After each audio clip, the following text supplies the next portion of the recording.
తన భార్యను చంపేసిన వాళ్ళని పట్టుకోవడం కోసం ఈ పర్సన్ చేసిన పని చూస్తే మీరు ఖచ్చితంగా షాక్ అయిపోతారు.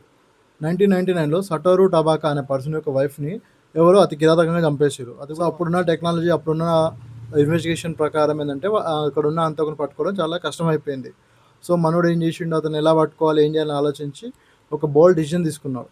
ఆ అపార్ట్మెంట్‌ని అలానే సీజ్ చేసేసి, ఆ ఎవిడెన్స్ ఎవరు ట్యాంపర్ చేయకుండా, ఎవరు పట్టుకోకుండా, ఎటు చెల్లాచెదరు కాకుండా ఆ రూమ్‌ని మొత్తం సీజ్ చేసి, అంటే ఓన్‌గా సీజ్ చేసి లాక్ చేసి పెట్టేసి, దాదాపు 26 సంవత్సరాలు ఆ రూమ్‌ని కాపాడుతూ వచ్చిండు. ఎవరు టచ్ చేయకుండా, ఎవరు ఆ రూమ్‌లో ఎవరు కూడా ఆ రూమ్‌లోకెళ్ళకుండా సీజ్ చేసి పెట్టేసిండు.